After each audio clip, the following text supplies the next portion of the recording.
श्री ज्ञानेश्वरी अध्याय 10वा ओवी अर्थ.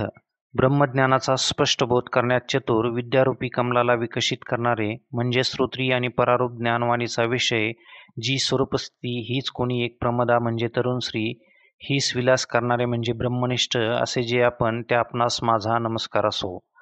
संसाररूपी अंधकाराचा अज्ञानाचा नाश करण्यात सूर्याप्रमाणे अतिनिरुपम असीम सामर्थ्यवान व तारुण्य भरत असणाऱ्या चौथ्या तुरीयावस्थेचे सहज लीलेने पालन करणारे असे जे आपण त्या आपणास माझा नमस्कार असो. सर्व जगाचे पालन करणारा कल्याणरूप रत्नांची खान सज्जनरूप वनातील चंदनासारखे श्रेष्ठ आणि ज्याचे स्वरूप आराधन करण्यास योग्य देव असे जे आपण त्या आपणास माझा नमस्कार असो. भक्तांच्या चतुर्चित्त रूप चकोर पक्षास आनंद देणाऱ्या चंद्रा, ब्रह्मानंद रूप अनुभवाचा राजा, श्रुतीच्या तात्पर्य विषयीभूत ज्ञानाच्या समुद्रा आणि मदनाचा गर्व नाहीसा करणारे असे जे आपण त्या आपणास माझा नमस्कार असो.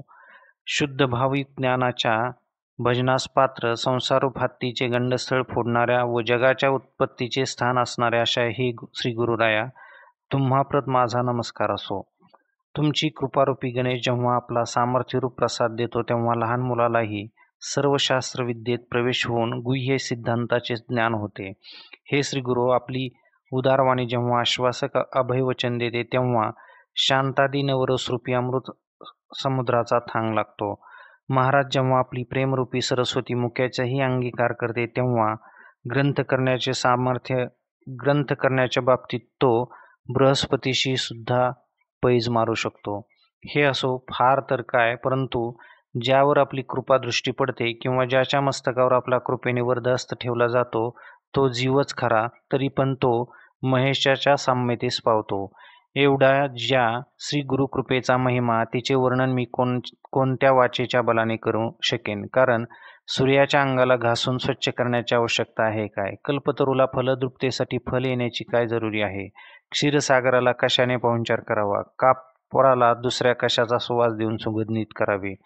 चंदनाला कशाची उटी लावावी? अमृताला कसे शिजवावे? गगनापेक्षा उंच मांडव करावा हे कसे घडून येणार?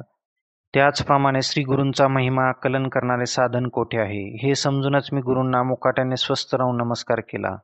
जर बुद्धी संपन्नतेच्या जोरावर श्री गुरूंच्या सामर्थ्याचे यथार्थ वर्णन करू म्हटले तर ते माझे करणे मोत्याला अभ्रकाचे पोट देण्यासारखे होईल, किंवा 15.5 दाराच्या 52 कशी उत्तम सोन्यावर रुपयाचा मुलामा द्यावा. त्याचप्रमाणे श्री गुरूंची स्तुती करू लागले असता तसाच प्रकार होईल. म्हणून श्री गुरुचरणी लीन होऊन काही एक न बोलता त्यांच्या पदी मस्तक ठेवणे हेच बरे. श्री ज्ञानेश्वर महाराज म्हणाले, हे स्वामी, तुम्ही माझ्याकडे मोठ्या प्रेमाने आत्मतत्वपूर्ण अशा कृपादृष्टीने पाहिले, त्यामुळे श्रीकृष्णार्जुन संवादरूपी संगमात मी प्रयाग येथील जणू वटवृक्षच झालो आहे. पूर्वी मला दूध हवे आहे असे उपमन्यूने विनिविल्यावरून शंकराने ज्याप्रमाणे सर्वस्व क्षीरसमुद्राची वाटी करून त्या उपमन्यूपुढे ठेवली, किंवा ध्रुव रुसला असता त्याला अढळ पदाचा खाऊ देऊन वैकुंठाधीश श्री विष्णूंनी त्याची कौतुकाने समजूत घातली, त्याप्रमाणे ब्रह्मविद्येमध्ये श्रेष्ठ व सकल शास्त्रांचे विश्रांती स्थान असणारी अशी जी अध्यात्मविद्यारूप भगवद्गीता ती मी प्राकृत ओवी रूपाने वर्णन करावी असे मला श्री गुरूंनी केले. अहो, शब्दरूपी रानात हवे तितके हिंडले असता वाचावृक्ष फलद्रूप म्हणजे मोक्षरूपी फलप्राप्ती करून देणारा झाला असल्याचे एकही अक्षर ऐकू येत नाही. पण ती वाचाच निश्चित फलदायी विचारांचा कल्पवृक्षच आपण केली. ज्या माझ्या बुद्धीची गती पूर्वी देह तादात्म्यापलीकडे जात नव्हती, ती बुद्धीचाच ब्रह्मानंदरूपी भांडाराची खोली आपण बनविली आहे, आणि जणू काय माझ्या मनाला गीतार्थरूपी क्षीरसागरात जलमंदिर बांधून दिले, जलशयन करविले. याप्रमाणे श्री गुरुच्या एक एक लीलात्मक करणी आहेत त्या आगाध असल्यामुळे मला त्यांच्या अपार सामर्थ्याचे शब्दद्वारा वर्णन करावयाचे कसे कळेल. असे असूनही महाराज, जे काही मी धिटाईने अनुवादात्मक बोललो ते सहन करून त्याची मला क्षमा असावी. आतापर्यंत आपल्या कृपाप्रसादाने मी भगवद्गीतेच्या पूर्वखंडाचे व विबद्ध छंदात वर्णन सहज लीलेने केले. पहिल्या अध्यायात आत्मस्वकीयांबरोबर युद्ध करणे अयोग्य आहे असे वाटल्यामुळे अर्जुनास खेद उत्पन्न झाल्याचे सांगितले. दुसऱ्या निष्काम कर्मयोग स्पष्ट सांगितला, परंतु त्यात साध्य साधन भावाने ज्ञानयोग व कर्मयोग यातील भेद दाखवून दिला. तिसऱ्यात केवळ कर्मच प्रतिपादन केले, तोच कर्मयोग चौथ्यात ज्ञानासह प्रकट केला व पाचव्यात योगतत्व गूढ रूपाने सूचित केले. तेच योगतत्व 6व्या अध्यायात आसनाविधीपासून समाधीपर्यंत की ज्यामुळे जीवात्म्याचे ऐक्य होते ते स्पष्ट सांगितले. ज्याप्रमाणे अष्टांग योग सिद्ध झालेल्यांची स्थिती व योगभ्रष्टास मिळणारी गती याविषयी सर्व सिद्धांत 6व्या अध्यायात सांगितले आहेत. नंतर 7व्यात आरंभी अपरा प्रकृतीचा उपक्रम सांगून व परिहार सांगून नंतर ईश्वराचे भजन करणाऱ्या 4 प्रकारच्या भक्तांचे वर्णन केले. पुढे अर्जुनाच्या प्रश्नसप्तकांचे स्पष्टीकरण करून प्रयाणकालसिद्धी म्हणजे मरणकाली कालानुरोधाने कोणती स्थिती प्राप्त होते या प्रकारे सर्व 7 प्रश्नांची 8व्या अध्यायाच्या शेवटपर्यंत सांगून ते प्रश्न संपविले. मग असंख्यात असलेल्या वेदांत जेवढा काही मुख्य अभिप्राय आहे तेवढा सर्व 1,00,000 महाभारतात भगवान व्यासांनी आणला आहे व संपूर्ण महाभारतात सांगितलेला सर्व अभिप्राय श्रीकृष्णार्जुनांच्या संवादरूपी गीतेच्या 700 श्लोकात आहे. तोच 700 श्लोकातील अभिप्राय एका या 9व्या अध्यायात आणला आहे. म्हणून 9व्या अध्यायाचा अभिप्राय पूर्ण झाला असे दर्शविणारा लेखन सीमेचा शिक्का त्यावर द्यावयास भ्यालेला जो मी तो 9व्या अध्यायातील अभिप्राय स्पष्ट करून सांगितला असा व्यर्थ गर्व कशासाठी धरू? अहो, गूळ, साखर व राब किंवा ढेपा जरी एकाच रसाचे तयार झालेले असतात तरी त्यांच्या गोडीचा स्वाद वेगवेगळा असतो. त्याप्रमाणे गीतेच्या सर्व अध्यायात जरी ब्रह्मतत्वाचे वर्णन केले आहे तरी काही अध्यायात ब्रह्म जाणून त्याचे प्रतिपादन केले आहे. काही अध्यायात ब्रह्माचे ठिकाण दर्शविले आहे व काही अध्यायात अधिकारी ब्रह्म जाणण्यास गेले असता आपल्या जाणत्या गुणासह ब्रह्मरूप होतो असे प्रतिपादन केले आहे. याप्रमाणे गीतेचे अध्याय आहेत, परंतु 9व्या अध्यायात असा आहे की त्याचे आगळे महत्त्व शब्दाने वर्णन करता येत नाही. प्रभो, असा जो अत्यंत गंभीर अशा वेदांत प्रमेयाचा 9वा अध्याय तोही मी वर्णन केला. हे तुमचे सामर्थ्य आहे. अहो, एका ऋषीच्या वशिष्ठांच्या छातीने सूर्यासारखा प्रकाश दिला. विश्वामित्राने ब्रह्मदेवाच्या सृष्टीवर ताण निर्माण करून प्रतिसृष्टी तयार केली. एकाने रामचंद्राने नळ वानराच्या हाती समुद्रावर दगडाचा सेतू बांधून सर्व वानर सैन्य पार उतरविले. मारुतीने आकाशात असणाऱ्या सूर्याला धरून ठेवले आणि अगस्ती ऋषीने एका चुळीतच म्हणजे आचमनाने संपूर्ण समुद्र प्राशन केला. त्याचप्रमाणे मी जो मुख अजान त्या माझ्याकडून वाणीला अगम्य असलेल्या 9व्या अध्यायाचा अभिप्राय ब्रह्मतत्व तुम्ही बोलविले. पण हे राहू द्या, कारण येथे असे आहे की राम रावणाचे युद्ध कसे झाले हे सांगावायचे असेल तर राम रावणाच्या युद्धाप्रमाणेच झाले म्हणून सांगावे लागेल. त्याचप्रमाणे 9व्या अध्यायातील श्रीकृष्णांचे उपदेशात्मक बोलणे हे 9व्या अध्यायासारखेच आहे असे मी मानतो. त्या तत्वज्ञानांना गीतेच्या यथार्थ अर्थाचे ज्ञान झाले आहे. त्यांनाच हे माझे निर्णयात्मक म्हणणे पटेल. अशा प्रकारे पहिल्या 9 अध्यायाचे मी यथामती व्याख्यान केले आहे. आता इथून गीता ग्रंथाच्या उत्तराखंडास आरंभ झाला आहे, ते ऐका. या उत्तराखंडातील आरंभीच्या अध्यायात श्रीकृष्ण हे अर्जुनास आपल्या मुख्य व गौण विभूती सांगतील. ती उत्तम चातुर्याने रसभरीत तुम्हाला सांगतो. ती कथा मी सांगणार देशी भाषेतच, पण त्या देशी भाषेच्या सुंदरपणाने भरलेला शांतरस शृंगार रसालाही जिंकेल. या माझ्या मराठी भाषेतील ओव्याच अलंकारशास्त्राला भूषणासारख्या शोभतील. मूळ संस्कृत गीता ग्रंथ व त्यावरील माझी मराठी टीका वाचली तर दोन्हीचा खरा अभिप्रायात्मक अर्थ मनास पटला तरी त्यातील मूळ ग्रंथ कोणता हे समजणार नाही. ज्याप्रमाणे शरीराच्या सौंदर्याने शरीर हेच दागिन्यांना भूषण होते, तेथे अलंकार व शरीर यात कोणाला शोभा आणली याची निवड करता येत नाही. त्याप्रमाणे मराठी भाषा म्हणजे संस्कृत भाषा या दोन्ही एकाच ग्रंथाचा गीतेचा भावार्थ वर्णन करण्याचे बाबतीत समान योग्यतेच्या असून त्या एकाच आसनात कशा शोभतात हे शुद्ध निर्मळ बुद्धीने ऐका. गीतेतील कोणताही अभिप्राय प्रकट करताना शृंगारादी 9 रसांची वृष्टी होते, तेव्हा चातुर्य म्हणते आम्हाला प्रतिष्ठाच प्राप्त झाली. वरील ओवीत सांगितल्याप्रमाणे ज्याच्या योगाने होईल तसे मराठी भाषेचे सौंदर्य घेऊन शृंगारादी 9 रसांना तारुण्य आणले व मग त्या योगाने अगणित अशा गीता तत्वाची मी रचना केली. पण आता मूळ गीता सांगणारा जो स्थावर जंगमाचा परमगुरू व चतुर्जनांच्या चित्तास आश्चर्यभूत असणारा असा जो यादवेश्वर श्रीकृष्ण तो काय बोलला ते ऐका. अर्जुना, सर्व प्रकाराने श्रवण करण्याविषयी तू अंतःकरणाने धड म्हणजे सर्व प्रकारे तत्पर आहेस का? असे त्या भगवान श्रीकृष्णाने भाषण केले. असे श्री निवृत्तीनाथांचे शिष्य श्री ज्ञानेश्वर महाराज म्हणतात. आम्ही मागे 9 अध्यायात जे काही निरूपण केले ते त्यात आमच्या बोलण्याकडे तुझे लक्ष कितपत आहे हे आजमावून पाहिले. ते अपुरे नाही तर चांगले पूर्ण आहे असे आम्हास कळले. ज्याप्रमाणे घागरीत थोडेसे पाणी घालावे व ते गळाले नाही तर आणखी त्यात पाणी घालून ते पूर्ण करावे, त्याप्रमाणे तुला आम्ही थोडेसे ऐकविले. तुझे पुरते अवधान आहे अशी आमची खात्री झाल्यामुळे तुला आणखी ऐकवावे असेच आम्हास वाटू लागले.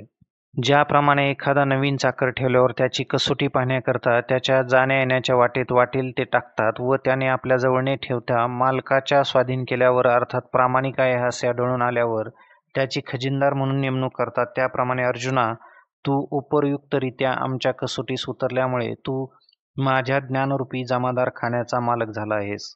असे अधिकार संपन्न अर्जुनाला पाहून सर्वेश्वर श्रीकृष्ण मोठ्या प्रेमाने बोलले आणि ज्याप्रमाणे डोंगर पाहून मेघाची फळी दाट भरून येते त्याप्रमाणे कृपाळू भगवान म्हणतात, अर्जुना, मी पूर्वी सांगितलेलाच अभिप्राय तुला पुन्हा सांगतो. प्रत्येक वर्षास शेताची पेरणी करावी व मग जसजसे पीक अधिकाधिक येऊ लागते तसतसे त्याची पुन्हा मेहनत, मशागत व लागवड करण्याचा कंटाळा करू नये. अथवा हे पंडुसुता, ज्याप्रमाणे सोन्याला वरचेवर पुटे ताव दिल्याने सोन्याचा कस अधिकाधिक वाढतो म्हणून ते सोने अधिक शुद्ध करावेशीच वाटते, त्याप्रमाणे येथेही आहे. पार्था, हा अभिप्राय सांगण्यात आम्ही तुझ्यावर मुळीच उपकार करीत नाही, कारण आम्ही आपल्या स्वार्थाकरिता, स्वतःच्या आनंदाकरता पुन्हा तुला सांगत आहोत. जसे बालकाला दागिने घालावेत पण ते मूल त्याच्या सुखास किंवा अलंकारात जाणत असते काय, परंतु त्या सुखाचा उपभोग आईसच तिच्या दृष्टीने होतो. त्याचप्रमाणे जो तुझे सर्व हितच तुला प्राप्त होत जाईल तो आमचाच आनंद दुप्पट वाढत असतो, अशीच वस्तुस्थिती आहे. अर्जुना, आता हे अलंकारिक बोलणे राहू दे. खरोखर माझे तुझ्यावर उघड प्रेम आहे, म्हणून मी तुझ्याशी किती जरी बोललो तरी माझ्याच तृप्तीचा शेवट होत नाही. एवढ्याच करिता आम्हाला ती गोष्ट तुझ्याशी बोलावी लागते. पण हे असू दे, तू आमच्या बोलण्याकडे अंतःकरणपूर्वक लक्ष दे. तर हे मर्मज्ञ अर्जुना, अत्युत्तम असे जे माझे वाक्य ते ऐक. खरोखर ते माझे वाक्य नसून अक्षररूपी अंगरखा घालून प्रत्यक्ष परब्रह्मच तुला आलिंगन देण्यास आले आहे. परंतु हे किरीटी, तू खरोखर मला जाणत नाहीस ना? जर यथार्थ रूपाने मला जाणत नसलास तर सांगतो की जो मी तुला येथे तुझ्यापुढे उभा दिसतो आहे तसा परिच्छिन्न नसून मीच हे सर्व विश्व आहे असे समज. ते माझे स्वरूप जाणण्याविषयी वेदांची वाणी कुंठित झाली, मन व प्राण यांचीही गती खुंटली. माझ्या तेजापुढे रात्र झाल्याशिवाय सूर्य व चंद्रही मावळले. ज्याप्रमाणे पोटात असलेला गर्भ आपल्या मातेचं वय जाणू शकत नाही, त्याप्रमाणे माझ्यापासून उत्पन्न झालेले सर्व देव माझे यथार्थ स्वरूप जाणण्यास समर्थ नाही.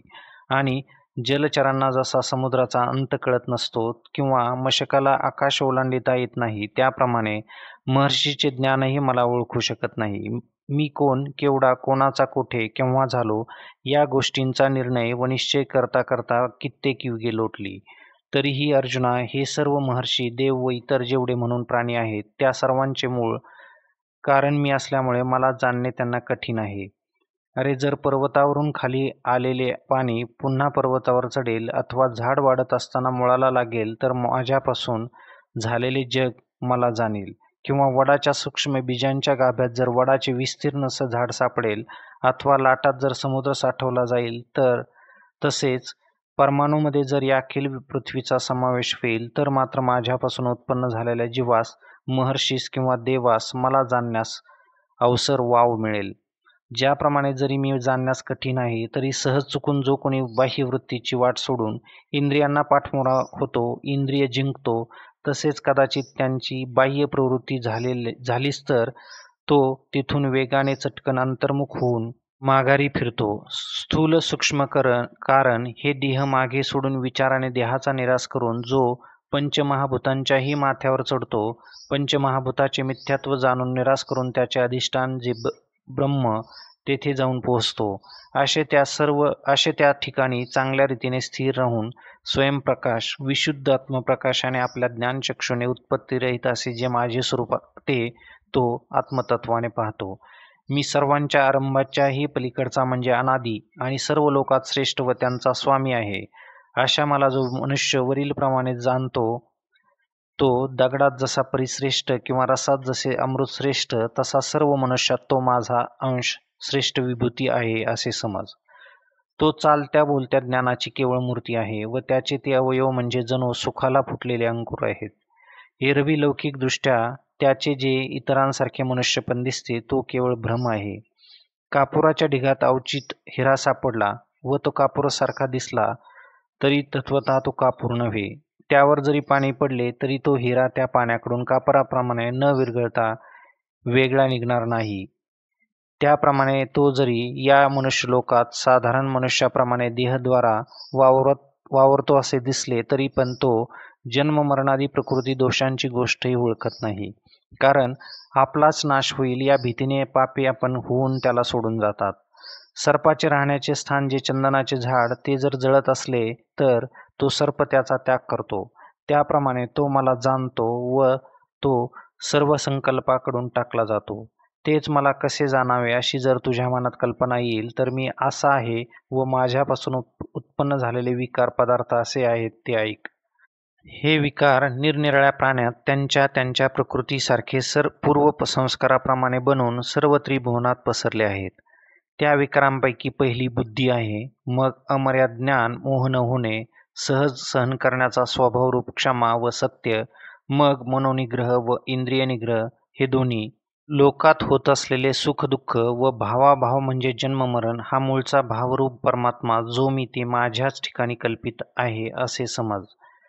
हे पंडुसुता, भय व निर्भयपणा, अहिंसा, समता, संतोष, तप आणि दान याशिवाय सर्व भूतांच्या ठिकाणी यश, अपकीर्ती इत्यादी जे भाव दृष्टीस पडतात ते सर्व माझ्यापासून भूतांच्या ठिकाणी उत्पन्न होतात.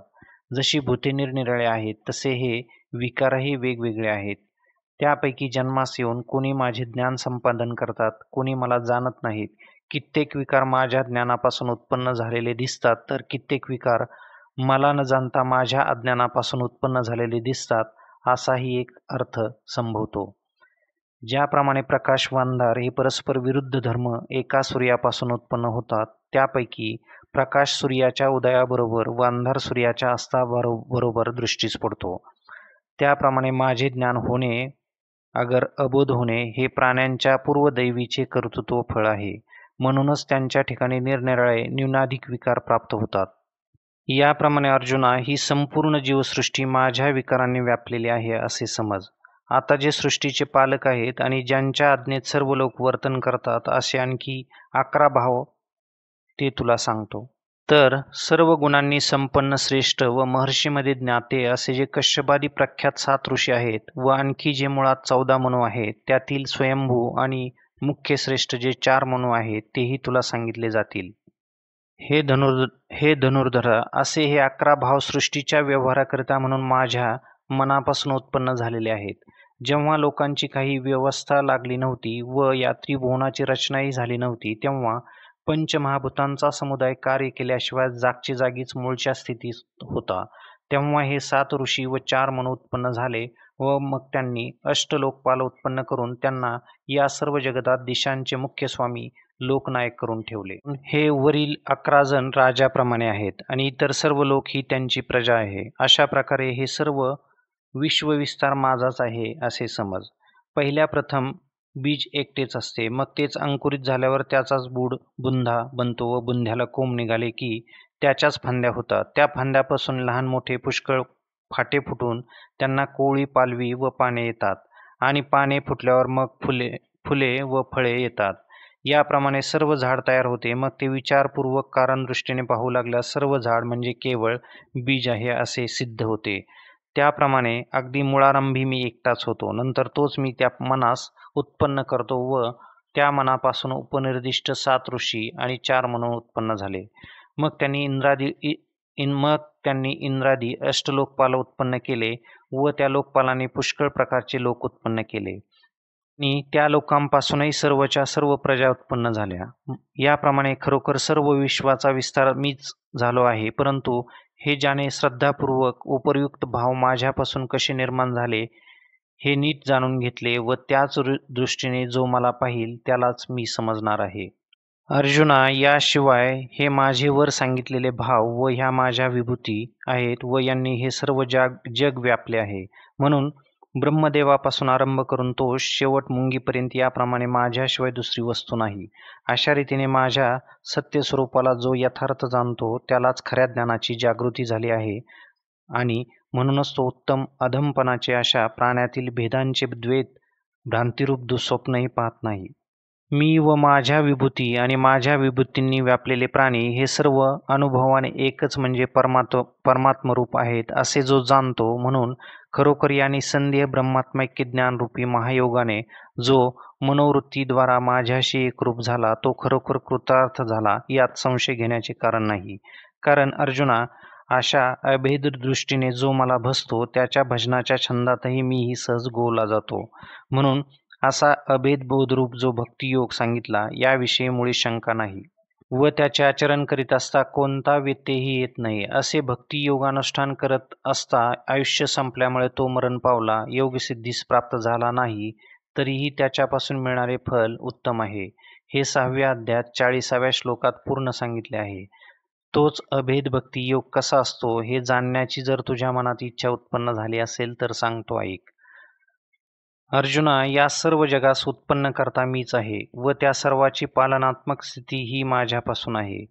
ज्याप्रमाणे अनेक लाटांच्या परंपरेचा जन्म पाण्यात होतो, त्या तरंगाचा आश्रयही पाण्याचा असतो, त्यांचे जीवनही पाणीच असते. याप्रमाणे त्या लाटांना जसे सर्व स्थितीत एक पाणीच असते, त्याप्रमाणे या सर्व विश्वात माझ्याशिवाय दुसरे असे काही नाही. अशा प्रकारे मी सर्व व्यापक आहे असे जाणून जे वाटेल त्या ठिकाणी मला भजतात, पण ते त्यांचे भजन खऱ्या उत्कंठेने व प्रेमभावाने केलेले असते. देश काल वर्तमान या सर्वांस माझ्या स्वरूपाशी अभिन्न करून जाणून मला भजतात. ज्याप्रमाणे वायू हा आकाशरूप होऊन आकाशातच संचार करतो, त्याप्रमाणे असे जे आत्मज्ञानी आहेत ते सर्व व्यापक असा जो मी, त्या मला मनात साठवून सुखाने त्रिभुवनात खेळीमेळीने कालक्रमणा करीत असतात. आणि जो जो जो प्राणी दृष्टीस पडेल तो तो भगवत स्वरूप आहे असे समजणे हा माझा खरा भक्तियोग आहे असे निश्चित समज. जे चित्ताने माझ्याशी एकरूप म्हणजे मद्रूप झाले व माझ्याच सुख स्वरूप अनुभवाने ज्यांचे प्राण तृप्त आहेत व जे यथार्थ बोधाच्या नादात जिवंतपणाचे किंवा मरणाचे त्यांना भानही नसते, नंतर त्या बोधाच्या जोरावर जे कौतुकाने दुसऱ्या ज्ञानी भक्ताबरोबर होणाऱ्या संवाद सुखात नाचू लागतात, अशा स्थितीत त्या एकमेकांमधील देण्या घेण्याच्या व्यवहार ज्ञानाचाच होतो. ज्याप्रमाणे जवळजवळ असलेले तलाव पाण्याने भरून उसळले असता त्यांचे पाणी एकमेकात मिसळते, मग अशा स्थितीत लाटांचीच खरे घरे आश्रयभूत होतात. त्याप्रमाणे दोन ज्ञानी भक्त एके ठिकाणी मिळाले असता परस्परांमध्ये ब्रह्मानंद रूपी लाटांची वेणी गुंफली जाते. अशा स्थितीत आत्मबोध हा आत्मबोधाचा अलंकार घालून आत्मबोधावरच शोभतो. ज्याप्रमाणे सूर्याने सूर्यालाच ओवाळावे किंवा चंद्राने चंद्रालाच आलिंगन द्यावे, अथवा दोन ओक सारख्या योग्यतेने एकरूप होतात. दोन ज्ञानी भक्त एकत्र जमतात तेव्हा त्याप्रमाणे ब्रह्मात्मक रसाचा संगम होतो. ऐक्यरसाच्याच पुरावर अष्टसात्विक भावरूपी केर कचरा तरंगून वर आला म्हणजे ते ज्ञानीभक्त जणू संवादरूपी चव्हाट्यावरील श्री गणेशच बनतात. तेव्हा या ब्रह्मानंदाच्या भरात देहरूप गावाच्या बाहेर धावू लागून म्हणजे देहभाव विसरून माझ्या प्राप्तीमुळे संतोषित होऊन तृप्तीच्या मोठ्या आनंदाने गर्जना करू लागतात. गुरु शिष्यांच्या एकांतात जो एकाक्षरी ओम संज्ञक ब्रह्माचा मंत्र सांगतात, त्याचीच ते महात्मे मेघगर्जनेप्रमाणे तिन्ही लोकात गर्जना करतात.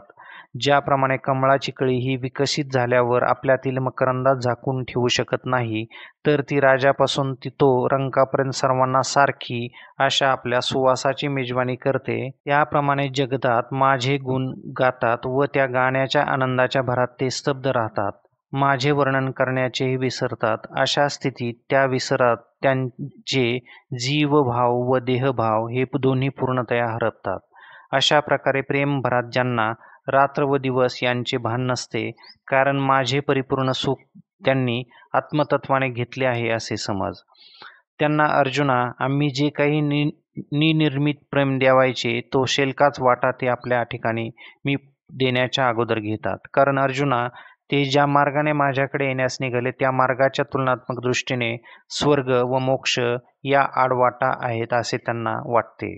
म्हणून त्यांनी माझ्या ठिकाणी जी प्रेम लक्षणात्मक भक्ती केली तेच आमचे देणे आहे.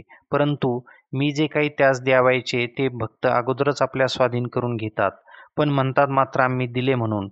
यावर एवढे घडले की आता माझ्या भक्तीचे जे प्रेमसुख ते जास्त वाढवावे, अशा माझ्या भक्तांवर काळाची दृष्टी न पडावी, याविषयी मला जपले पाहिजे हे कर्तव्य मात्र आम्हाला करावे लागते. हे किरीटी, ज्याप्रमाणे आपले लाडके लेकरू खेळत असता आई त्याजवर प्रेमदृष्टीचे पांघरून घालून त्या लेकराच्या मागोमाग धावते, ते बालक जो जो नवीन खेळ दाखवील मागेल तो तो खेळ ती आई त्यासमोर सोन्याचा करून ठेवते, त्याप्रमाणे माझ्या भक्ताच्या उपासनेचा अधिकार व संप्रदाय मला पोषण करावा लागतो. जे संप्रदाय व अधिकार वाढविल्याने माझे भक्त मला सहज येऊन मिळतात, ते संप्रदाय राखावे हेच मला आवडते. भक्तांना माझी अत्यंत आवड असते म्हणून मलाही त्यांच्या अनन्य भावाची आवड असते, कारण माझ्या घरी प्रेमळ भक्तांचीच फार उणीव आहे. हे पहा, वरवर स्वर्ग व मोक्ष असे 2 मार्ग वेगवेगळ्या अधिकाऱ्यांकरिता उत्पन्न केले आहेत आणि लक्ष्मीसह मी आपले शरीर शेषाच्या स्वाधीन केले आहे. परंतु बाह्य शरीराव्यतिरिक्त जे एक अत्युत्कृष्ट सोलीव सुख आत्मसुख ते प्रेमळ भक्तांकरिता तसेच राखून ठेवले आहे असे समज. अर्जुना, इतके आम्ही प्रेमळ भक्तांना आपलेपणा देऊन त्याच्या मोबदल्यात प्रेमळ भक्त घेतो, या गोष्टी शब्दात बोलून दाखविण्यासारख्या नाहीत. म्हणून सर्वांचा आत्मा जो मी, त्या माझी स्वरूप भक्ती हेच आपल्या जगण्यास कारण ठरवून ज्यांनी माझ्याशिवाय इतर सर्व वस्तू व्यर्थ मानल्या आहेत. अर्जुना, त्या शुद्ध आत्मज्ञानी भक्तांकरिता कापराची मशाल पाजळून मशालजी बनून त्यांच्या पुढे पुढे मीच चालतो.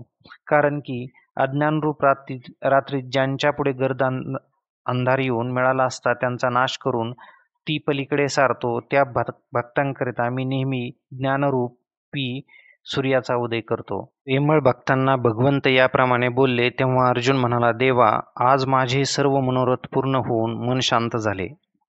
महाराज, आपण माझ्यावरील जन्ममरणात्मक संसार रूप केर कचरा चांगला झाडून टाकला आणि प्रभो, त्यामुळे मी मातेच्या उदरातील अग्निकुंडापासून म्हणजे पूर्वजन्मापासून मुक्त झालो. महाराज, आज हा माझा जन्म मी आपल्या डोळ्यांनी पाहिला.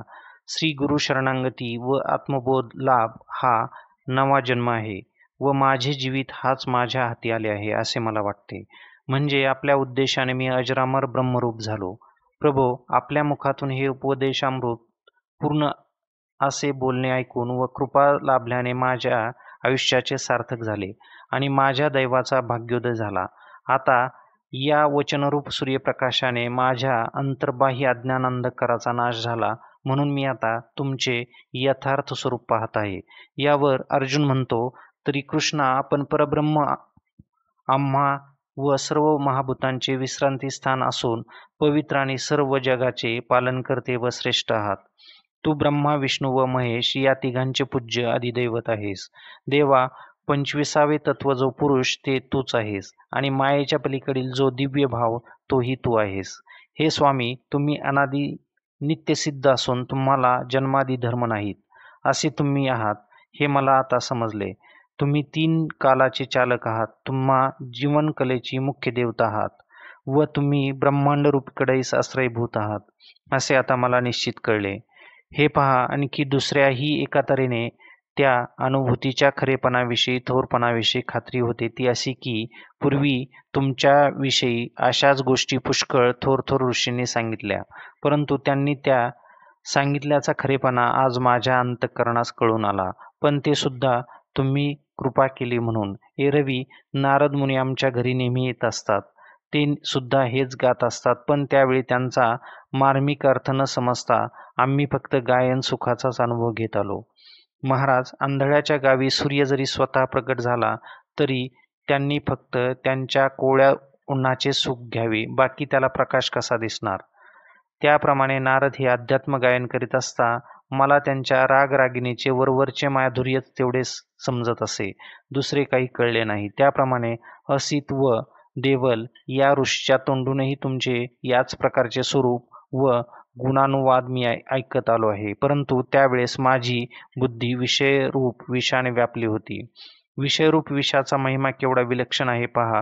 वस्तुतः परमार्थ गोड असून तोच जीवास कडू लागतो व शब्दादी विषय स्वाभाविक कडू असून तेच जीवास कडू लागतात. आणखी दुसऱ्या विषयी काय सांगू, परंतु सर्वश्रेष्ठ जे भगवान व्यासमुनी ते देखील स्वतः आमच्या राजवाड्यात येऊन तुमच्या संपूर्ण स्वरूपाचे असेच वर्णन करीत असत. परंतु त्यांचा तो उपदेश म्हणजे एखाद्याला अंधारात चिंतामणी सापडून तो चिंतामणी नव्हे या बुद्धीने तो टाकून देतो आणि मागाहून दिवस उगवल्यावर तोच चिंतामणी आहे म्हणून त्यास ओळख पटावी. त्याप्रमाणे कृष्णा व्यासादिक मुनींचे भाषणे म्हणजे मजपाशी ज्ञानरूप रत्नांच्या खाणीप्रमाणे असून तुमच्या उपदेशरूप सूर्याशिवाय मजकडून त्या अनादाराने टाकून दिल्या जात होत्या.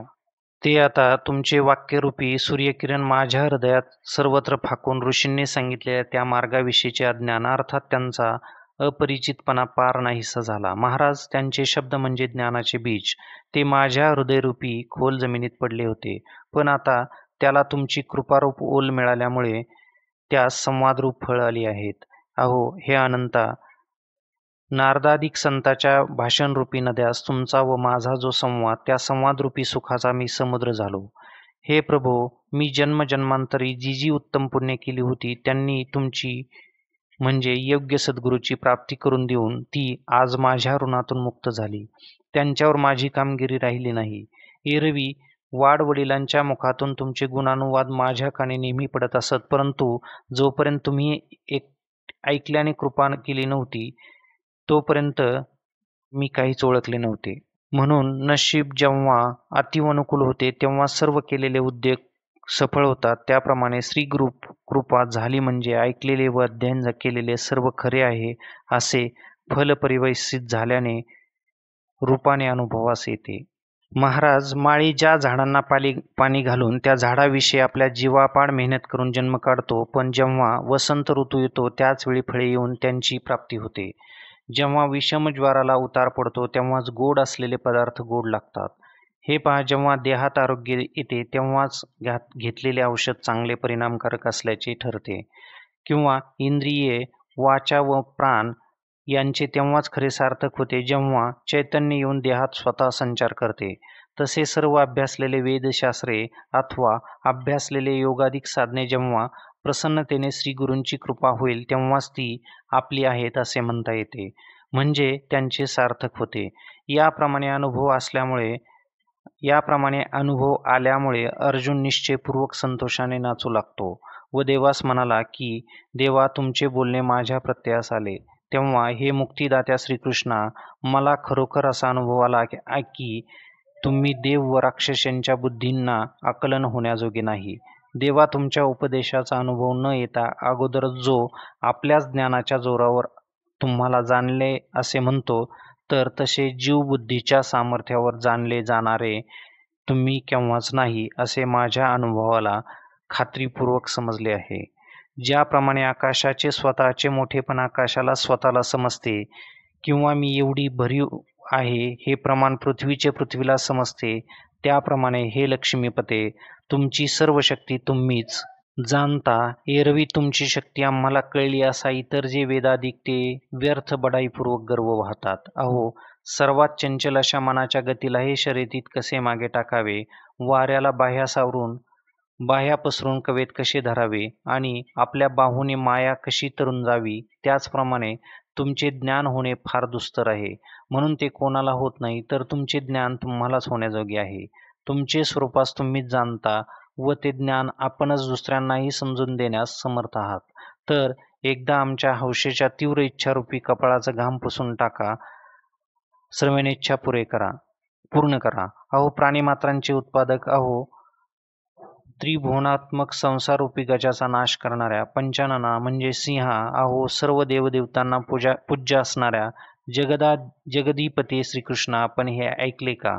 तुमच्या स्वरूपाच्या मोठेपणाचा विचार केला तर तुमच्याजवळ उभ्या राहण्यासही आम्ही योग्य नाही अशी शंका येऊन वाईट वाटून जर आम्ही तुमची विनंती केली नाही, तर आमच्या मनाच्या समाधानाला तुमचे स्वरूपात जाणण्याचा याविना दुसरा उपाय नाही. चोहीकडे समुद्र व नद्या जरी पाण्याने तुटुंब भरल्या आहेत तरी चातकास त्याचा काय उपयोग, कारण त्याला ते ठणठणीत कोरडेच. जेव्हा घास मेघांचे थेंब जमिनीवर न पडता त्यांचे तोंडात पडतील तेव्हाच त्याला पाणी पिण्यास मिळेल. त्याचप्रमाणे कृष्णा, जगतात जरी चोहीकडे घरोघर गुरु आहेत तरी आज तुम्हीच आश्रयस्थान आहात. आम्हाला तुमच्या वाचून सद्गुरू नाही. आता मला तुमच्या विभूती सांगा. आपल्या ज्या काही सर्व विभूती असतील त्यातून जेवढ्या व्यापक, शक्तिमान व सतेज अशा आहेत त्या तेवढ्या तरी मला दाखवाव्यात. त्यानंतर ज्या तुमच्या विभूतींनी तिन्ही लोकांना व्यापून टाकले त्यातील मुख्य नावाजलेल्या विभूती असतील त्या सांगा. हे महाराज, मी तुम्हाला कसे जाणावे व नेहमी कशा रूपाने जाणून चिंतन करावे? बरे, जर सर्व तुम्हीच आहात असे म्हणावे तर माझ्याकडून तुमचे चिंतनच होणार नाही. म्हणून पूर्वी 7व्या 9व्या अध्यायात व या अध्यायाच्या आरंभी ज्या संक्षेपाने आपल्या विभूती सांगितल्या त्याचाच आता विस्तार करून एक वेळ सांगा. ज्या ज्या विभूतीच्या ठिकाणी तुम्ही आम्हा असे समजून चिंतन केले असता मला श्रम व अडचण पडणार नाही असा तुमच्या प्राप्तीचा उपायभूत जो आपला विभूती योग तो स्पष्ट करून मला सांगा. त्यावर भगवान श्रीकृष्ण बोलू लागले. देवाला मी ब्रह्मदेवाचा बाप आहे हे माहीत असूनही त्याची आठवण त्यास होईना. भगवान एकदम म्हणाले, बापा अर्जुना, फार चांगले केले.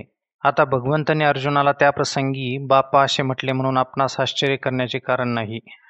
कारण की भगवान स्वतः नंदपुत्र होऊन खेळ खेळले नाहीत का? पण सध्या ते असो, हे सर्व आवडीच्या पराकाष्ठेने घडत असते. मग भगवान म्हणाले, हे धनुर्धरा, मी सांगतो ते ऐक. तू ज्या माझ्या विभूतीबद्दल विचारलेस त्या इतक्या असंख्य अगणित आहेत की त्या जरी माझ्याच आहेत तरी माझ्याही बुद्धीने त्याची गणना करून मला आकलन करता येत नाही. ज्याप्रमाणे आपल्या अंगावरील केस वा लव किती आहेत त्यास मोजता येत नाही, त्याप्रमाणे माझ्याच विभूती असून त्या मला मोजता येत नाहीत. एरवी देखील तत्वतः मी कसा व केवढा आहे हे माझे मलाच नक्की कळत नाही. याकरिता माझ्या मुख्य मुख्य विभूती की ज्या प्रसिद्ध आहेत त्या तेवढ्या ऐक. त्या जाणल्या असता इतर सर्व विभूती जाणल्यासारख्या होतील. ज्याप्रमाणे झाडाचे बी हाती आले असता झाडच हाती आल्याप्रमाणे होते, किंवा बाग हाती आल्यावर आपोआप फळे व फुले सहजच हाती लागतात, त्याप्रमाणे त्या विभूती जाणल्या असता सर्व विश्व जाणल्याप्रमाणे होते. हे धनुर्धरा, बाकी खरोखर माझ्या विस्ताराचा व्याप्तीचा अंत नाही. गगनासारखे मोठमोठे पदार्थ माझ्या ठिकाणी कोणीकडे लपून जातात त्याचा पत्ता लागत नाही, एवढा माझा विस्तार आहे.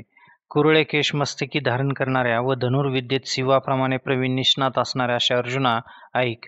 प्रत्येक प्राणीमात्राच्या ठिकाणी जो आत्मा आहे तो मी आहे. प्राणीमात्रांच्या बाहेरच्या बाजूस माझे आच्छादन आहे आणि प्राणीमात्रांच्या प्रारंभी, अंती व मध्येही मीच आहे. ज्याप्रमाणे मेघाच्या खाली व वर, आत व बाहेर सर्वत्र एकमेव आकाश असते आणि ते मेघ आकाशात उत्पन्न होतात व आकाशातच राहत असतात आणि मग शेवटी ज्या वेळेस ते मेघ लय पावतात त्यावेळेसही आकाशरूप होऊन राहतात, त्याप्रमाणे प्राणीमात्रांच्या उत्पत्ती, स्थिती व लय या तिन्ही गतीस आश्रय मीच आहे. याप्रमाणे हे माझे अनंतत्व आणि व्यापकपणे हे माझ्या विभूतीच्या योगाने आहे असे समज. असे व्यापक स्वरूप सांगितल्यावर यापुढे तुला विभूती सांगायचे निराळी राहिलेले आहेत का? पण ज्या तुला प्रेमाने सांगतो म्हणून म्हटले त्यातील मुख्य मुख्य विभूती सांगतो ऐक. इतके बोलल्यावर ते कृपावंत श्रीकृष्ण म्हणाले, 12 आदित्यात विष्णू नामक देवता मी आहे. तेजस्वी वस्तूत किरणयुक्त सूर्य तो मी आहे. श्रीकृष्ण म्हणतात, 49 मरुद्रनात मरीची मी आहे व आकाशरूपी तारांगणातील चंद्रात मी आहे. ऋग्वेदातील 4 वेदात सामवेद हा मी आहे. देवात मुरुदबंधू जो महेंद्र तो मी आहे. 10 इंद्रियात 11वे असणारे जमन ते मी आहे. प्राणीमात्रात जी मूळ चेतना जीवकळा तो मी आहे. रुद्रामधील मदनाचा शत्रू जो शंकर तो मी आहे. यक्ष राक्षसातील शंकराचा परमित्र जो धनवान कुबेर तो मी आहे. अष्टवसूमध्ये अग्नी तो मी आहे व सर्व मोठी शिखरे धारण करणाऱ्या पर्वतात सर्वात उंच असा जो मेरू पर्वत तो मी आहे. पुरोहितांमधील श्रेष्ठ तो बृहस्पती मी आहे. शंकराच्या वीर्यापासून अग्नीच्या संगाने कृतिकाच्या उदरी उत्पन्न झालेला असा जो त्रिभुवनातील सेनापतीत मुख्य असा कार्तिक स्वामी तो मी आहे. सरोवरातील जलनिधी जो समुद्र तो मी आहे. महर्षीतील तपोराशी जो भृगू तो मी आहे. ज्या अक्षरात सत्याचा उत्कर्ष आहे असे ते सत्य अक्षर ओंकार ते मी आहे. मृत्यूलोकातील सर्व यज्ञांमध्ये कर्मत्याग करून ओंकार दिकाने उत्पन्न होणारा जो जपयज्ञ तो मी आहे. नाम जपयज्ञ हा श्रेष्ठ असून ज्यास स्नानादी कर्मे बांधू शकत नाहीत किंवा ते नित्यकर्मामध्ये व्यत्यय आणू शकत नाहीत, ज्या नावाने धर्म व अधर्म पवित्र होतात व वेदार्थात ज्या नामाला परब्रह्म म्हणतात तो मी आहे. श्री लक्ष्मीपती म्हणाले, स्थावर असणाऱ्या मोठ्या पर्वतामध्ये पुण्यराशी जो हिमालय पर्वत तो मी आहे. सर्व वृक्षातील पिंपळ म्हणून जो वृक्ष आहे तो मी आहे. या सर्व देवर्षीत जो नारद ऋषी तो मी आहे. सर्व गंधर्वांमधील चित्ररथ म्हणून जो गंधर्व तो मी आहे. या सर्वही सिद्धांमध्ये कपिलाचार्य मी आहे. प्रख्यात असलेल्या अशा सर्व घोड्यांमधील उच्चश्रव नावाचा घोडा तो मी आहे. अर्जुना, राजाचे भूषण असलेल्या हत्तीमध्ये देव अमृतासाठी क्षीर समुद्र मंथन करीत असता त्यातून उत्पन्न झालेला जो ऐरावत नावाचा हत्ती तो मी आहे. सर्व लोक आज्ञाधारक प्रजा होऊन ज्याची सेवा करतात त्या सर्व लोकांमध्ये राजा ही पण माझीच विशेष महत्त्वपूर्ण विभूती आहे. सर्व हत्यारांमधील जे 100 यज्ञ परिपूर्ण करून इंद्राच्या हातात असणारे श्रेष्ठ असे वज्र ते मी आहे. श्री विष्णू म्हणाले, सर्व गायीमध्ये कामधेनू नावाची गाय ती मी आहे आणि उत्पन्न करणाऱ्यामध्ये मदन म्हणून जो आहे तो मी आहे. सर्पकुलाचा मुख्य नायक जो वासुकी नामक साप तो मी आहे व सर्व नागांमध्ये श्रेष्ठ जो अनंत तो मी आहे. अर्जुना, जलचरांमध्ये वा सर्व जलदेवतात पश्चिम दिशारूप स्त्रीचा पती जो वरुण तो मी आहे. सर्व पितृगणात पितृदेवता जो अर्यमा तो मी आहे. आणि जे जगाची शुभाशुभ कर्मे पाप पुण्याचा हिशोब लिहितात, प्राण्यांच्या मनाच्या व शरीराची कर्माची झडती घेतात व कर्मानुसार भोगरूप फलाचे नियमिते होतात, त्या नियमन करणारा प्राण्यांच्या सर्व कर्माचा साक्षीभूत जो मुख्य यमधर्म तो मी आहे. दैत्यकुळात जन्मलेला प्रल्हाद म्हणून जो दैत्य तो मी आहे. नाश करणारामध्ये जो महाकाळ तो मी आहे. सर्व हिंस्र जनावरातील सिंह तो मी आहे. सर्व पक्ष्यांमधील गरुड पक्षी तो मी आहे. म्हणूनच तो मला आपल्या पाठीवर वाहून शकतो. हे धनुर्धरा, या विस्तीर्ण अशा पृथ्वीच्या सभोवती एक घटका न लागता जो फिरतो व एका उडीबरोबर 7ही समुद्रांना प्रदक्षिणा करतो, अशा वेगवानामध्ये श्रेष्ठ असा वायू तो मी आहे. सर्व शस्त्रधारात जो श्रीराम तो मी आहे. ज्या रामचंद्र प्रभूने त्रेतायुगी संकटात पडलेल्या धर्माच्या कैवाराने आपल्यास सहाय्यकारी असे काय ते दुसरे एक धनुष्यच करून विजयश्रीला आपल्याकडे वळवून एक मार्गी करून आपल्याशिवाय दुसरा मार्ग ठेवला नाही. नंतर सुवेलाच्या वर उभे राहून लंकाधीश प्रतापवान रावणाच्या मस्तकाच्या पंक्ती गगनात उदो उदो करणाऱ्या भूतांच्या हातात बळी म्हणून दिल्या. ज्या श्रीरामचंद्राने देवांना त्यांचा मान परत मिळवून दिला, धर्माचा जीर्णोद्धार केला व जो सूर्यवंशात प्रति सूर्य उदयास आला, असा तो शस्त्रे धारण करणाऱ्यामध्ये सीतापती श्रीरामचंद्र तो मी आहे व जलचरांमध्ये पुच्छवंत मकर तो मी आहे. सर्वही जलप्रवाहामध्ये गंगा की ज्या गंगेला भगीरथ आणीत असता मध्येच जन्नूने गिळले व मग भगीरथाने प्रार्थिलेमुळे पुन्हा आपली मांडी फाडून जन्नूने जिला परत त्यास मोकळी करून दिली, ती सर्व त्रैलोक्यातील नद्यात एक मुख्य जी नदी जान्हवी ती सर्व जलप्रवाहामध्ये मी आहे असे तू जाण. याप्रमाणे सृष्टीतील माझ्या निरनिराळ्या एक ना अनेक विभूतींचेही एक एक नावे घेऊन वर्णन करू लागले तर पूर्ण आयुष्य असलेल्या हजारो जन्मात अर्ध्या विभूतीचे वर्णन होणार नाही. याप्रमाणे सर्वच्या सर्व नक्षत्रे वेचून घ्यावीत अशी मनात इच्छा उत्पन्न झाली असता आकाशाचीच मोठ बांधली बरी, कारण त्यामुळेच ती सर्व हाती येतील. किंवा पृथ्वीच्या परमाणूंचा हिशोब घ्यावायचा असल्यास भूगोलच काखेत मारला पाहिजे, त्याचप्रमाणे माझा व्याप्ती विस्तार पाहावायचा असल्यास मलाच जाणले पाहिजे. फांद्या, फळे व फुले ही सर्व एकदमच गुंडाळून घ्यावीत असे जर वाटत असेल तर ज्याप्रमाणे ते झाडच मुळासकट उपटून हातात घ्यावे लागते, त्याप्रमाणे माझ्या विशेष अशा सर्वच विभूती समजाव्या अशी इच्छा झाल्यास माझे निर्दोष असे स्वरूप जाणून घ्यावे. एरवी अर्जुना, माझ्या वेगळ्या विभूती तू किती म्हणून ऐकशील, म्हणून बुद्धिमान अर्जुना, एकदा सर्व ठिकाणी मीच ओतप्रोत भरलेलो आहे असे जाण. मीच सर्व सृष्टीचा आदी, मध्य आणि अंत, ज्याप्रमाणे वस्त्रात एक तंतूच उभे व आडवे भरलेले असतात, त्याप्रमाणे जो मी सर्व व्यापक आहे असे जाणल्यानंतर मग माझ्या वेगवेगळ्या विभूती जाणून वा सांगून तरी काय करावायचे आहेत. परंतु अशी एवढी तुझी योग्यता नाही म्हणून ते असू दे. हे सुभद्रापते, तू माझ्या विभूती कोणत्या म्हणून विचारशील तर ते ऐक. सर्व विद्यांमध्ये आत्मज्ञान करून देणारी अध्यात्मविद्या ती मी आहे. बोलणाराच्या ठिकाणी जो सर्व शास्त्रांच्या संमतीने कधी संपत नाही तो वाद मी आहे. वादातील विषयाचे बाबतीत विचार करू लागले असता जो वाढतो व ऐकणाऱ्याच्या तर्कास बळ येते आणि त्या तर्कावर बोलणाऱ्या वक्त्यांची गोड भाषणे होतात. श्री गोविंद म्हणाले, अशा प्रतिपादनात वाटाघाटी रूप जो वाद चालतो तो मी आहे. आणि अक्षरात व्याप्त असणारा असा स्पष्ट जो आकार तो मी आहे. तत्पुरुष आदी सर्व समासामध्ये समाहार द्वंद्व समास तो मी आहे असे समज. आणि चिलटापासून ब्रह्मदेवापर्यंत सर्व ग्रासणारा जो काल तो मी आहे.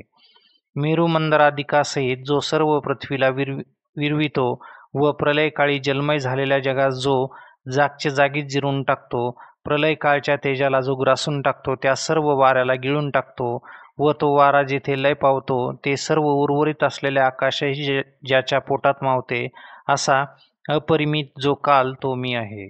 असे लक्ष्मीशी विलास करणारे श्रीकृष्ण म्हणाले. मग त्यानंतर म्हणतात, पुन्हा सृष्टीचा जन्म व उत्पन्न करता जो ब्रह्मदेव तो मी आहे आणि उत्पन्न झालेल्या भूतमात्राचे धारण करणारा तो मीच आहे. सर्वांचे जीवनही मीच आहे. शेवटी जेव्हा या सर्वाचा संहार करतो तेव्हा मृत्यूही मीच आहे. आता स्त्री जातींपैकी माझ्या आणखी 7 विभूती आहेत, त्याही ऐक. अर्जुना, नित्यनवी कीर्ती ती माझीच मूर्ती आहे. अवतारयुक्त जी संपत्ती तीही मीच आहे. आणि न्यायाच्या सुखासनावर बसून विचाराच्या मार्गाने चालणारी जी वाणी तीही मीच आहे. कोणताही पदार्थ पाहिल्याबरोबर जी माझी आठवण करून देते अशी जी स्मरणशक्ती ती मी आहे. इहलोकी स्वहिताला अनुकूल असणारी अशी जी बुद्धी ती मी आहे. व त्रिभुवनात जी धृती ती मी आहे. आणि क्षमाही मीच आहे. संसार गजेंद्राचा नाश करण्यामध्ये केवळ सिंहच असे भगवान श्रीकृष्ण म्हणाले. याप्रमाणे स्त्री जातीत या 7ही शक्ती आहेत, त्या सर्व मीच आहे असे समज. भगवंत अर्जुनास म्हणतात, वेदामध्ये असलेल्या सामवेदात रथंतरादी सामामध्ये जे बृहत्साम आहे ते मी आहे. सर्व छंदामध्ये गायत्री संज्ञक जो छंद आहे ते माझे स्वरूप आहे. श्रीकृष्ण म्हणतात, सर्व महिन्यामध्ये मार्गशीर्ष मास तो मी आहे.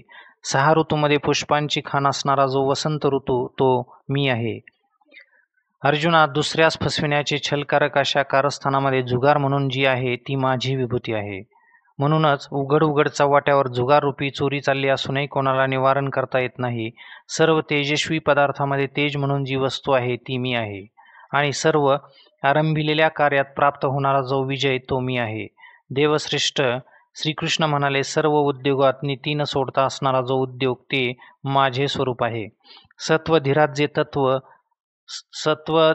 जे सत्व ते मी आहे व यादवामध्ये जो श्रीमंत श्रीकृष्ण तोच मी आहे असे श्री अनंत म्हणाले. जो देवकी वसुदेवापासून मथुरेत जन्म घेऊन यशोदेच्या एक योगमाया या मुलीच्या बदली गोकुळात गेलेला व ज्याने स्तनपान करण्याच्या निमित्ताने पुतना राक्षसीचे प्राणासकट शोषण केले तो मीच आहे. बाळपणाची कळी दशा उमलली संपली नाही तोच ज्याने दैत्यरहित पृथ्वी केली व करंगुळीवर गोवर्धन पर्वत धारण करून इंद्राचे सामर्थ्य आजमावले, इंद्राचे गर्वहरण केले, ज्याने यमुनेच्या हृदयात काट्याप्रमाणे चालणाऱ्या कालिया सर्पाचे मर्दन नाशन करून तिच्या हृदयातील दुःख निवारण केले, दावाग्नीने संपूर्ण गोकुळ जळत असताना त्यास जाळणारा अग्नी भक्षण करून ज्याने त्यांचे संरक्षण केले, ब्रह्मदेवाने गोप बालके व गाई वासरे यांचे हरण करून ब्रह्मलोकी नेल्यावर ज्यास त्याने वेड लावले, बालदशेच्या आरंभीच कंसचानुराधिक अचाट मोठमोठी धेंडे ज्याने अकस्मात सहज मारली, अशा तुला एक वेगवेगळ्या किती गोष्टी सांगू. तू सुद्धा अशा गोष्टी पुष्कळ ऐकल्या व पाहिल्या आहेस. म्हणून यादवामध्ये अशी ज्यांची कृती आहे व तेच माझे श्रीकृष्ण स्वरूप आहे असे समज. आणि सोमवंशातील तुम्हा पांडवामध्ये जो तू अर्जुन तोही मीच आहे. म्हणून तुझ्या व माझ्या परस्परातील प्रेमभावात केव्हाही अंतर पडत नाही. तू लोकात संन्याशी होऊन माझी भगिनी सुभद्रा हिला चोरून नेलेस तरी तुझ्याबद्दल माझ्या मनात मुळीच संशय उत्पन्न झाला नाही. कारण तुझे व माझे स्वरूप एक आहे, त्यात मी भेद मानित नाही. सर्व मुनीमध्ये श्रेष्ठ असे जे व्यासमुनी ते मी आहे. कवी दीर्घदर्शीमध्ये श्रेष्ठ जे धैर्यवान शुक्राचार्य ते मी आहे, असे श्रीकृष्ण म्हणाले. नियमन करणाऱ्यामध्ये जी अत्यंत मोठी शिक्षा म्हणजे जी मुंगीपासून ब्रह्मदेवापर्यंत सर्वांसारखे शासन करते, असे अनिवार्य शासन मी आहे असे समज. सारासार विचार करणाऱ्या व ज्या शास्त्रात धर्मज्ञानाचे अनुकरण केले असते, अशा सकळ शास्त्रांमधील नीतिशास्त्र ते मी आहे. हे बलवान अर्जुना, सर्व गुह्य गोष्टीमध्ये मौन ते मी आहे. म्हणून मौन धारण करणाऱ्या पुढे ब्रह्मदेव तरी काय करणार, तो देखील अज्ञानी आहे. अरे, ज्ञानाच्या ठिकाणी जे ज्ञान आहे ते मी आहे. आता हा विभूती विस्तार राहू दे, कारण कितीही सांगत बसलो तरी या विभूतीचा अंत दिसणार नाही. अर्जुना, पावसाच्या धारांची गणना करता येईल काय, किंवा पृथ्वीवरील गवताच्या काड्यांची संख्या करता येईल काय, समुद्राच्या लाटांची केव्हाही गणती हिशोब करता येणार नाही. ज्याप्रमाणे माझ्या गुणविशेष विभूतींची गणती मोजमाप करता येणार नाही. अर्जुना, असे असतानाही तुला माझ्या 7-5 म्हणजे 75 मुख्य विभूती सांगितल्या. परंतु ही जी माझ्या विभूती समजण्याविषयी तुला इच्छा उत्पन्न झाली, ती सामान्य अशी मला वाटली. तसे तत्वता पाहिले तर माझ्या इतर विभूतींचा केवढा विस्तार आहे याचा पत्ताही लागत नाही. त्या असीम आहेत, म्हणून त्या तू ऐकणार तरी किती आणि मी सांगणार तरी किती. याकरिता तुला एक वार आम्ही आपले वर्म सांगतो, ते असे की ज्या बीजापासून भूताचे अंकुर फुटतात ते बीज मी आहे. म्हणून लहान मोठ्याशी काही न मानता श्रेष्ठ कनिष्ठ व सर्व काल्पनिक भाव टाकून त्या सर्व वस्तू मात्रामध्ये मीच ओतप्रोत व्याप्त आहे असे समज. अर्जुना, यापेक्षाही साधारण अशी एक खूण आहे, ती तुला सांगतोय. तिच्या योगाने ह्या माझ्या विभूती तुला ओळखता येतील. ज्या ठिकाणी संपत्ती आणि दया यांचे मिळून वास्तव्य आहे, त्या ठिकाणी माझे विभूती आहे असे समज. किंवा आकाशात सूर्याचे बिंब एकच असते, पण त्याची ज्याप्रमाणे त्रिभुवनात प्रभा पसरते, त्याप्रमाणे ज्या एकट्याची सर्व जग आज्ञा पाळतात, त्या महानुभावाला एकटा किंवा निर्धन असे कदाचित म्हणशील, पण तसे म्हणू नकोस. हे पहा, त्यांचे अंगभूत असे वस्तू सामर्थ्य आहे. दुसऱ्याची इच्छा तृप्त करण्याकरिता कामधेनू आपल्याबरोबर सर्व सामग्री घेऊन चालत असते काय? तिला ज्यावेळेस जो कोणी जे काही मागेल ते ती एकदम देते. त्याप्रमाणे सर्व विश्वात तिला ऐश्वर्य त्यांच्याजवळ अंगभूत होऊन राहते. त्यांना माझी विभूती म्हणून ओळखण्याची हीच खूण आहे. ज्यांच्या आज्ञा सर्व लोकांस शिरसावन्य असतात, हे बुद्धिवंत अर्जुना, असे तुझ्या दृष्टीस पडेल त्या विभूती म्हणजे माझे अवतार आहेत असे समज. या विश्वात हे सामान्य व हे विशेष असा भेद मानणे महादोष आहे, कारण संपूर्ण विश्वात मीच एकटा ओतप्रोत भरलेला आहे. असे असता एक सामान्य आणि एक विशेषच असा भेद का कल्पावा? तसे कल्पून उगीच आपल्या बुद्धीस भेदाचा कलंक लावून का घ्यावा? हे रवी, तू व्यर्थ कशासाठी घुसाळवे? अमृताला आटवून शिजून अर्धे निम्मे का करायचे? तसेच वायूला उजवे व डावे असे वेगवेगळे अंग काय आहेत काय? सूर्यबिंबास पोट व पाठ आहे का?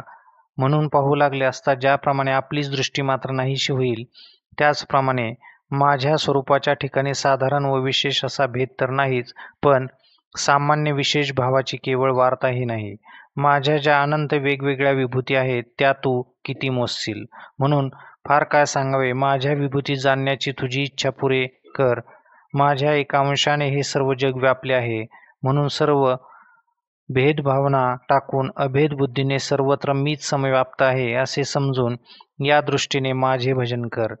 ज्ञानी पुरुष रूपी वनास वसंत ऋतूप्रमाणे आनंद देणारा व विरक्तांना एकांत ठिकाण असणारा असा सकल ऐश्वर्य संपन्न श्रीकृष्ण परमात्मा याप्रमाणे बोलता झाला. तेव्हा अर्जुन म्हणाला, माझ्या विभूतीच्या ठिकाणी भेद मानू नको. असे जे तुम्ही काहीतरी सांगितले ते आपल्या थोरपणाला शोभते, पण मला हे पटत नाही. कारण अभेदाचा उपदेश करणारे तुम्ही भेद टाक म्हणून सांगता, त्यावरून भेद एक निराळा आहे आणि त्याचा त्याग करणारा मी एक निराळा आहे असे द्वैत बाळगल्यासारखेच झाले, याचे मला आश्चर्य वाटते. सूर्य उगवण्याच्या पूर्वी मला यावयाचे आहे, अंधाराला एका बाजूला घालून द्या असे जगाला म्हणतो काय? सूर्य उगवल्याबरोबर अंधकाराचा आपोआप नाश होतो. त्याचप्रमाणे सर्व जगत ईश्वरमय आहे असे ज्ञान उत्पन्न होण्याबरोबर ईश्वर जाणणाराही तद्रूप होतो. पण देवा, या बाबतीत तुम्हाला अविचारी असे तरी कसे म्हणावे, कारण मर्यादेचे अतिक्रमण व अतिप्रसंग होईल. प्रभो, तुमचे फक्त नाव जर कोणत्या एखाद्या वेळी ज्याच्या मुखात येईल म्हणजे कोणी तोंडाने उच्चारले किंवा कानावर पडले म्हणजे कानाने ऐकले तर त्यांच्या अंतःकरणाला भेद खरोखर टाकून देऊन पळेल, असे ते तुम्ही प्रत्यक्ष पूर्ण परब्रह्म जर माझ्या सुदैवाने हातावर उदक सोडून दान दिल्याप्रमाणे मला लाभला आहात, तर तुम्हा आम्हात भेद कोण म्हणता तो कुठून असणार? तो कुणी पाहावा व कोठे पाहावा? एखाद्याने चंद्रबिंबाच्या गाभाऱ्यात प्रवेश केल्यावरही त्याला उकडवायस लागेल असे जर कोणी म्हटले तर ते शोभेल काय? त्यात वेडेपणा आहे. पण श्रीकृष्णा, आपण थोर मोठे आहात तेव्हा हवे तसे बोला. हे बोलणे ऐकताच श्रीकृष्णास सहजच अतिशय संतोष झाला व त्यांनी अर्जुनाला अंतःकरणपूर्वक आलिंगन देऊन, अर्जुना, तुझा आक्षेप बरोबर आहे, पण आमच्या बोलण्याचा तू राग मानू नकोस. कारण भेदाचा स्वीकार करून तद्वारा आम्ही जी विभूती योग किंवा विभूतीविषयी जे काही सांगितले ते अभेद रूपाने तुझ्या मनात निश्चित ठसले की नाही हे समजून घेण्याकरिता क्षणभर बाह्यत्कारी खडा टाकून पाहण्यासारखे बोललो. तो माझ्या विभूतीबद्दल तुला अभेदाने चांगला बोध झाला आहे असे दिसले, त्यात मला संतोष आहे. तेव्हा अर्जुन नम्रपणे म्हणाला, देवा, माझा बोध काय आहे हे आपले आपणच काय ते पाहून घ्या. पण अनुभूतीदृष्ट्या म्हणाल तर या विश्वात सर्वत्र तुम्ही भरलेले आहात अशी माझी समजूत झाली आहे. अशा रीतीने अर्जुन अभेदबोधाच्या योग्यतेस आला, त्या अनुभूतीस वर्ता झाला असे सांगत असता धृतराष्ट्र राजा स्तब्ध बसला होता. तेव्हा संजयाच्या मनात खेद वाटून तो म्हणाला, सहज दैवाने लाभ होत असता तो दवडणे हे नवल नव्हे का? धृतराष्ट्र राजाची ज्ञानदृष्टी शाबूत आहे, हा मनाने समजूतदार आहे असे मी समजत होतो, परंतु तसा प्रकार नसून बाह्यदृष्टीप्रमाणे चर्मचक्षुप्रमाणे आत ज्ञानदृष्टीने हे आंधळा आहे. श्री ज्ञानेश्वर महाराज म्हणतात, परंतु ही धृतराष्ट्राची गोष्ट असू द्या, अर्जुन मात्र आपल्या स्वहिताची योग्यता वाढवित आहे, कारण की या गोष्टींपेक्षाही दुसऱ्या एका गोष्टीविषयी त्याच्या मनात तीव्र उत्कंठा उत्पन्न झाली व तो आपल्याशीच म्हणाला, सर्व जग ईश्वरमय आहे असा जो माझ्या अंतःकरणात अनुभव आला तो माझ्या डोळ्यासमोर प्रत्यक्ष प्रकट व्हावा या इच्छेच्या पावलाने अर्जुनाची बुद्धी चालू लागली. तो मोठा दैववान असल्यामुळे अशी मोठी इच्छा करू लागला की ह्याच दोन्ही डोळ्यांनी मी सकळ विश्वरूप पाहावे. आज अर्जुन म्हणजे कल्पतरूची केवळ शाखा आहे असे समजा. म्हणून त्याला वांस, फुले व फळे कधी लयावायची नाहीत, कारण त्याच्या तोंडून ज्या ज्या गोष्टी निघतील त्या श्रीकृष्ण परमात्मा खरी करीत आहेत. जो श्रीकृष्ण परमात्मा प्रल्हादाच्या बोलाप्रमाणे विषाही सकट आपणच सर्व पदार्थ बनला, तो श्रीकृष्ण सद्गुरू आज अर्जुनास प्राप्त झाला. म्हणून श्री निवृत्तीनाथांचे शिष्य ज्ञानदेव श्रोत्यास म्हणतात, मला विश्वरूप दाखवा. असे विश्वरूप पुसण्याकरिता पार्थ कशा रीतीने आरंभ करील, सरसावेल ती कथा आता पुढील प्रसंगी सांगेन, असे श्री ज्ञानेश्वर महाराज म्हणतात.